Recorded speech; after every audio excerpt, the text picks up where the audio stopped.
Banana Krista! Stitch is here. I do a pretty good Stitch. Lilo and Stitch, live action remake of the. I mean, it's effed up to say that the movie's only over 20 years old now. Holy crap, I feel old. But look, the live action remakes haven't always hit. Sometimes they miss hard. Lilo and Stitch is one that hits. This is a delightful, charming movie.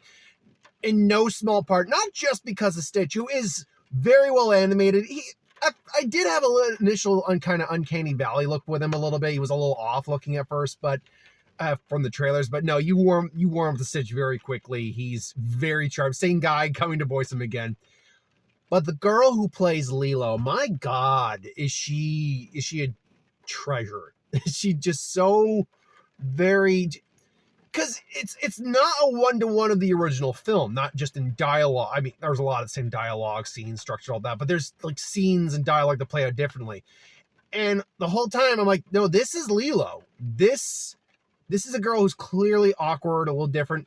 It's often accepted that Leo might be autistic, and you do get that vibe here that she's on the spectrum somewhere. But it's never insulting. It's done in a way that's very, respectful to people in that community. And again, they never actually flat out say she has autism, but it's always been believed she's like a kind of not an ambassador, but she represents people with autism just because of the way she acts. And this girl is just fantastic.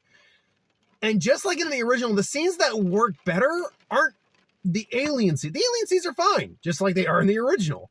But Stitch is better than fine.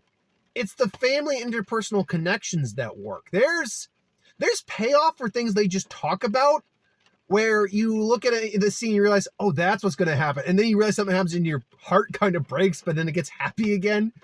It's still got that same kind of bubbliness, joy. There are definitely things cut from the original and then kind of put in as just like minor scenes. Like the Elvis Stitch thing is only kind of in a mid-credit thing. Otherwise, though, yeah, there are things I didn't quite love about the movie, though. It's not perfect. Sometimes the CGI is a little iffy, particularly on Jumba, and I can't remember the Leak, I think his name is. Also, Ving Rhames not being Cobra Bubbles. I think he was doing Mission Impossible at the time, so he couldn't.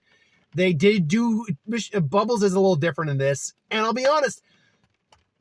In human form, Zach Galifianakis is fine. I don't love him as Jumba. Other than that, though, this is a win. It's going to make a lot of money. What did you think?